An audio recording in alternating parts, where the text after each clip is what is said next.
Eric Buckman did this, right? He actually said, okay, there's $30 trillion of assets that right now are prohibited from investing in Bitcoin, right?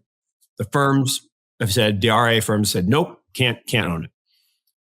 When there's a BlackRock ETF, they're going to have to. Let's say it's a 0.1% allocation. That's $30 billion. Well, but Mark, 30 billion on 500 billion isn't that much. Well, but 500 billion doesn't trade. There's about 100 billion that really trades, and it's even smaller than that on a daily basis. 30 billion will move the price. We saw that on Monday. Over the past few months, since BlackRock submitted its application for a spot Bitcoin exchange-traded fund in June, there has been a surge of optimistic sentiments regarding how such a product could attract more institutional investment into cryptocurrencies. Currently, numerous institutional investors overseeing trillions of dollars in the United States are unable to directly participate in cryptocurrencies like Bitcoin due to the stringent regulatory environment. Enter BlackRock, the world's largest asset manager with a staggering $9.42 trillion in assets under management as of June 30, 2023. In addition to its immense presence on Wall Street, BlackRock wields significant influence in Washington, exemplified by its impressive 575-to-1 exchange-traded fund approval rate. An intriguing aspect that many prominent crypto investors and analysts noted after BlackRock's announcement was the impeccable timing of the application. Bitcoin and the entire cryptocurrency market have endured various market conditions, dispelling doubts about the industry's longevity. Furthermore, there is now substantial institutional interest, as we have moved beyond what Mark Yusko characterizes as the then they laugh at you phase. Cryptocurrency is no longer seen as mystical internet money. It has established itself as a tangible and enduring asset class. Crucially, we stand on the brink of a significant shift by the Federal Reserve, which is expected to propel asset prices higher, resulting in more robust demand and diversification into hard assets. Mark Yusko, a distinguished hedge fund manager and the founder of Morgan Creek Capital Investments, is unequivocal in his belief that BlackRock's application will secure approval from the U.S. Securities and Exchange Commission. In the absence of approval, he anticipates a swift influx of at least $30 billion into the cryptocurrency industry. During a recent episode of Mark's weekly roundup with Blockworks Macro, he reacted to the hasty and subsequently retracted news about the Bitcoin ETF approval by Cointelegraph. He posits that the report was not false but merely premature. When the genuine approval does materialize, Mark predicts that we could witness up to $300 billion in new investments pouring into Bitcoin.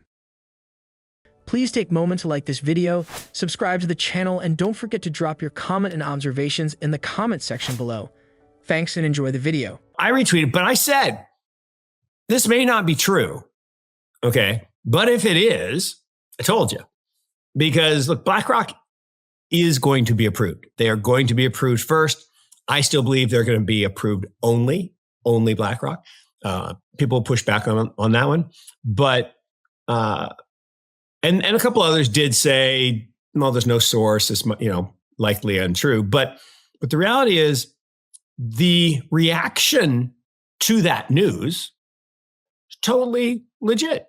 I mean, in the sense of, yeah, when this is approved, there's going to be increased demand. And it's not if, it's when. So when this is approved, there's going to be increased demand, a lot of increased demand, and prices are going to rise. And yet here we are on Friday, recording this on Friday, and prices back up a little higher than where it was.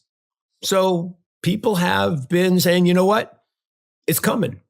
And I think that's really interesting. Yeah. This is a perennial question within crypto. Is this priced in or is it not priced in? In the 20s, in the 1920s, in the roaring 20s, stuff was not priced into equities.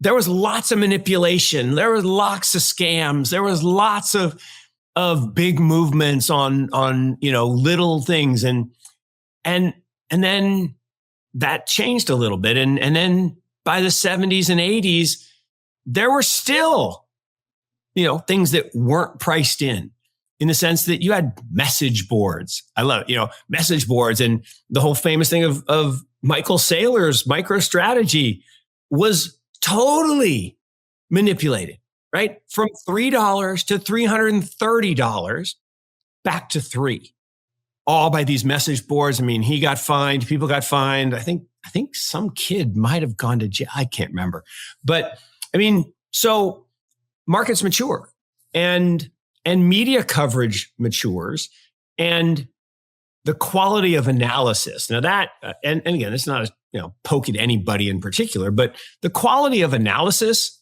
in our space, if I claim to be part of the digital asset space or the crypto space, it's still working itself to a level of high quality. There are some great organizations, there's some great research organizations, but by and large, stuff gets thrown out there, like what happened on Monday, right?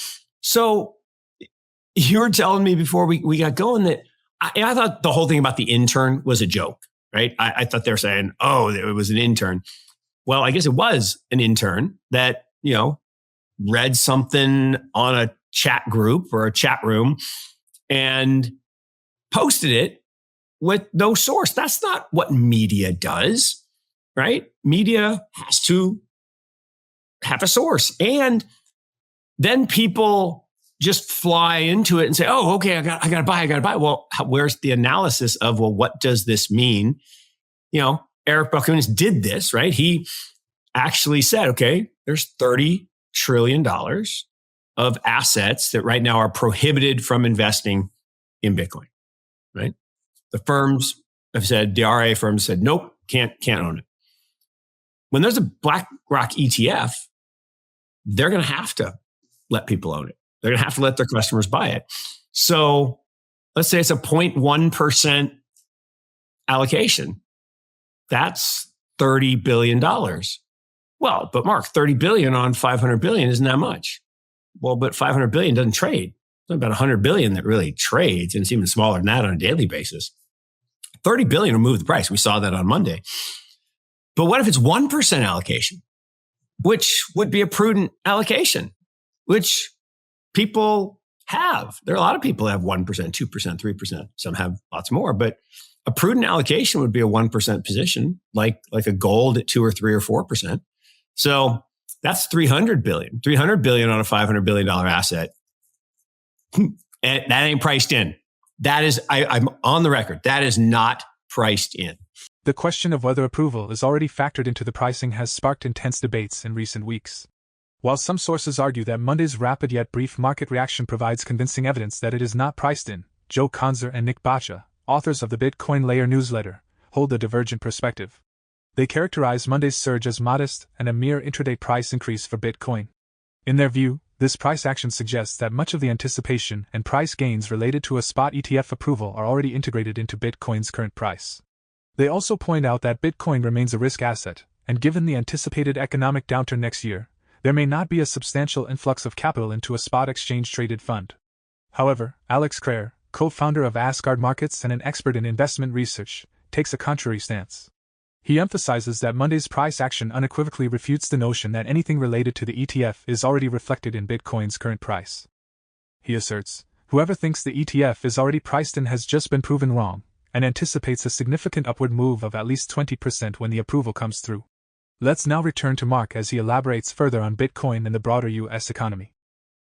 In real media, Larry Fink, right, the president of BlackRock, went on CNBC. I guess some people don't call CNBC real TV, but I think it's real TV.